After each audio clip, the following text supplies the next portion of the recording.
Hi. Okay. So I am going to give you guys another review, and this review is on Real Housewives of Atlanta. This is season 9 and episode 4. It is called Spin Around the Block.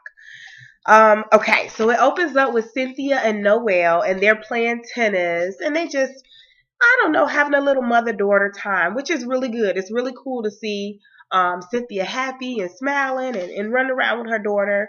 Um, Now, her daughter, Cynthia said her daughter is showing some interest in modeling, which I think is awesome. The daughter is very beautiful.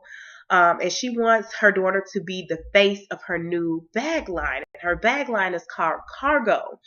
So basically, she gets Noelle all dialed up, told Noelle that the bag launch is going to be in Cali. Noelle is seems like she's excited about it, and she's also excited about Cali. Like, her dad lives there, and she is thinking about even checking out some colleges in California. So I'm just going to stick with Cynthia for right now. So Cynthia and Noelle jet out to Cali. They have this lunch event for Cargo, and the bags are super cute. I really, really like these bags. Noelle does a great job. The event looks like it turns out awesome. She does complain a few times about her feet hurting, and Cynthia's kind of like, what? Feet hurt? What does that mean? Because she's this model, and she's been modeling since she was young. So she's kind of like, dude, you can't even complain about feet hurting. Like, that's not, it shouldn't even be an issue here. So, Leon, which is Noelle's father, he's there to support both of them. After the event, they all go out to dinner. The three of them go out to dinner. During dinner, Noelle is like, I gotta go. I'm going to I think she's going to Bryson Tiller's concert. And she jets out and leaves the parents there. So they're kind of just talking, and Cynthia and Leon start talking about the divorce between Cynthia and Peter. Overall, Leon seems like he's always been very supportive. I don't really know what happened to their relationship, but they really seem to have a good friendship relationship together.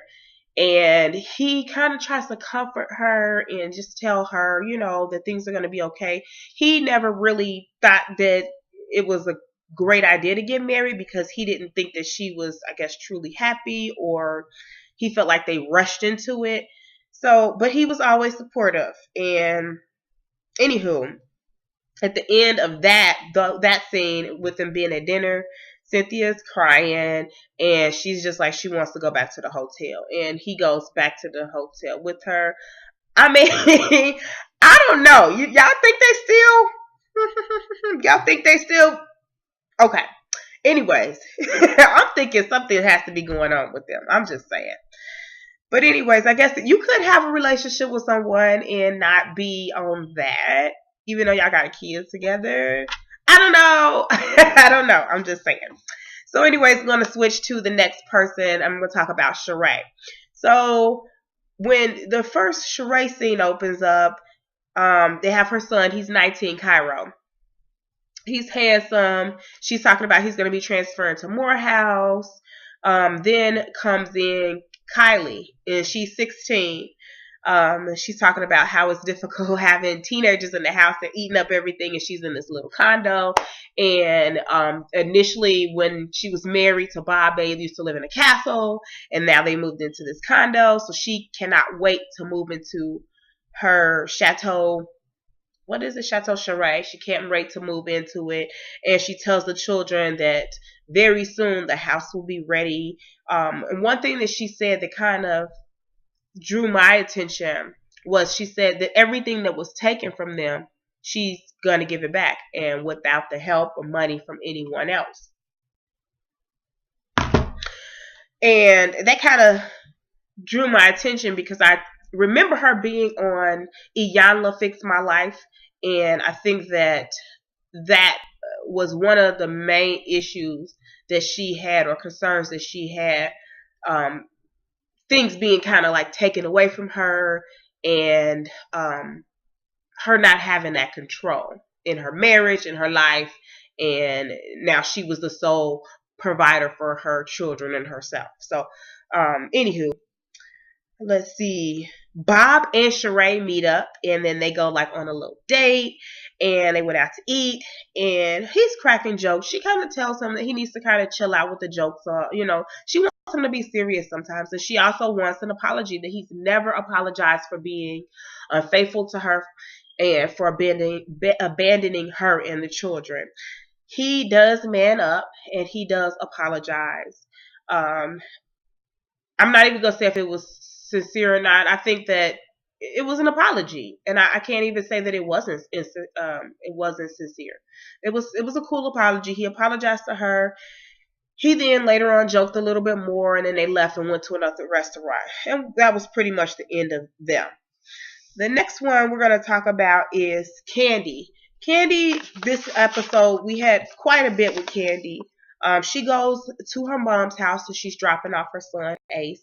Her mom is supposed to be watching Ace. And her mom is asking her if she's going to pay her. And Candy kind of mentions, look, the house that you live in, I think I kind of included that with the house.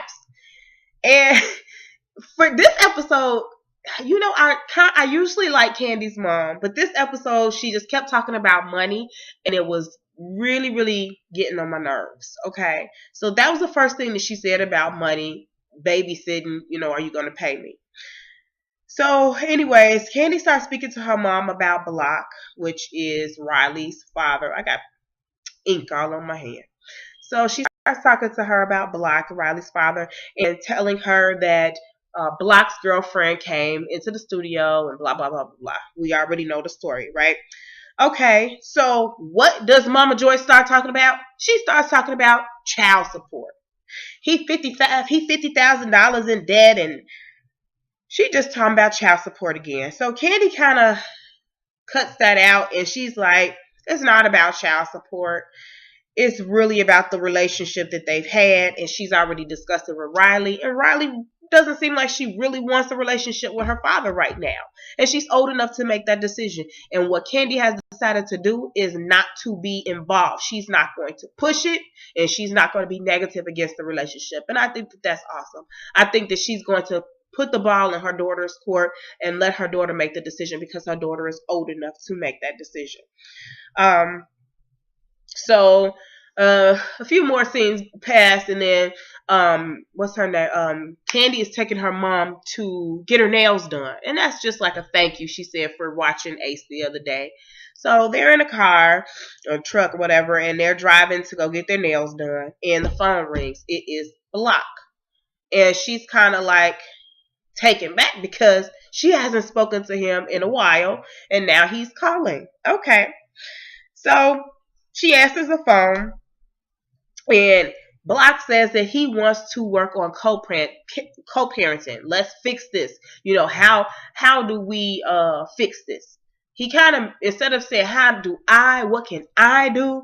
Taking the blame and taking the responsibility, because he's the one that's not in Riley's life. Because Miss Candy done been in her daughter's life. She lives with her. She's taking care of her daughter.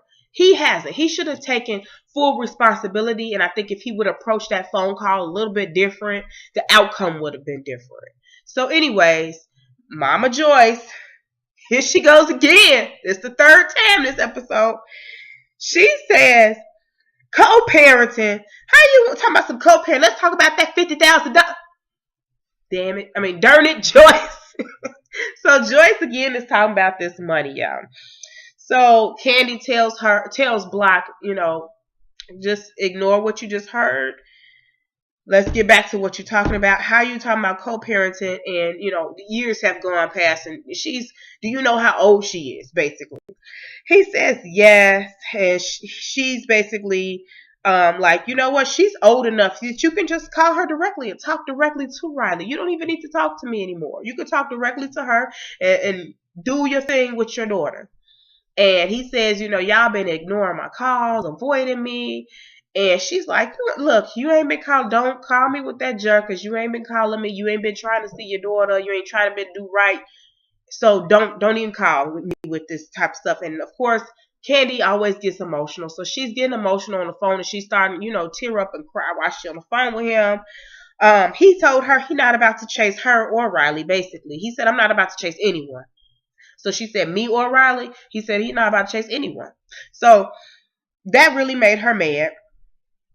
Again, she was emotional, and she kind of ended that call. So that was the end of that. I know the next episode we might get a little bit more. I'm assuming we're going to get some more this season on the relationship between Block and Riley. I think that it is very important that he does establish something, because the daughter already, she does not care for her father. So he needs to correct that. And it would be great if that is the one thing that comes out of this show. That would be great if he established a relationship with his daughter. One thing also that Candy mentioned is that I guess Block is successful. He does have some type of money, coming in, and he should be there for his daughter, not only financially. I know Mama Joyce kept talking about financially, but emotionally, she needs to know that she has a father. Now that Candy has this new baby, she has Ace. He has his father in house. She can see the relationship between it. And I'm sure that Todd is, a great stepfather to Riley, but she knows that that's not her dad. So it probably would be great, if anything, with this show, that came out of it. All right, excuse me. We're going to move on to another scene, which is Phaedra and Kenya. Phaedra and Kenya meet up, and then they talk about the escape room, and they talk about Portia for just a little bit. And Kenya kind of was like, I thought she was going to tell us about how she's been recovering and how she's in anger management, but she never even talked about that. And so Phaedra is kind of like, well, did she pop off, or was it any situation going on, and she's like, well, no, not really. So they kind of got off of Portia. They didn't talk about Portia too much. Then they got on to Sheree, and Kenya was still upset, saying that Sheree had trashed her house. She was trashing her house and how her house looked, and Phaedra kind of said, well, I heard that you called out her name. And Kenya said, well, not directly. I didn't really call her that. I didn't call her out of her name. And so Phaedra was like, well, are you going to apologize? And Kenya said, no, she didn't plan on apologizing for calling her a B. Well, Phaedra said she had a much bigger issue that she wanted to discuss. And not only she wanted to discuss it directly with Kenya, but she also wanted to discuss it with all of the girls. So the discussion is the Phaedra Foundation. It's called an overnight camp for those children who are affected by the Flint water crisis. And she wants to do, a really big event. And she wants to talk to all the ladies about it. And so she put together a little meetup with all of the ladies at a laser tag place, and they all meet up, and it just turns kind of crazy for a minute, because they were having a good time at the event, with laser tag, playing with each other, whatever, and it seemed like they were getting out their aggression. But at the end of it, they all sat down at the table, and Phaedra kind of went over with everyone whatever they're selling, whatever their product is. She would like to have them vending for charity for this event, for her foundation, for the children. Well, after that, she goes, Kenya, will you be able to coexist or work with what's her name? Sheree. And she said, I don't have a problem with her. Excuse me, y'all. Sorry about that. I'm still trying to get over this cold. So she said, I don't have a problem with that. I don't have a problem working with her, whatever. Let me see. Yeah. She said she didn't have a problem working with her and all that type of stuff. And then I think, what's her name? Sheree and Kenya, somehow somebody said something, and then it just all blew up. It just all went left. It went left. It just got crazy. All of a sudden, this is the part I was just like rolling. It just all went left because Kenya crazy butt gonna say, you sitting over there with that tired Mama Joyce wig on. I lost it. Why she say that? And Candy sitting right next to her dumb self. I'm like, what is wrong with Kenya? Kenya is really cuckoo. She is really cuckoo. Who talks about somebody mama wig and the person is sitting right next to them? She crazy. So of course, Candy get mad and like, you're not finna be talking about my mama. Don't disrespect my mama. And then, what's her name? Kenya like, no, I'm talking about your mama wig. It just got kind of crazy, man. It got crazy. But I do like how, I did like how Phaedra was able to kind of control the situation. She brought them to a fun environment. Then she told them all what their strengths was and how they can help her foundation, how they can all work together. Then she put it out there, hey, I know that there's a problem between you two ladies and possibly some other people here, but can we put them all to the side? It's not about your homes and comparing how big of a home and whose home is better. It's about these children that are less fortunate, and we ain't talking about homes. They don't even have good water to drink. Let's think about that. Let's be realistic. Let's bring it back down. And that is when all the ladies kind of was humbled and they kind of realized, shoot, it is bigger than us. And so I can say Phaedra did a great job of presenting that to them. It was that part went really well. I'm excited for the next episode to see how the event is going to turn out. We also got some little snippets, and we saw that there might be some issues with Cairo, which is Sheree and Bob's son.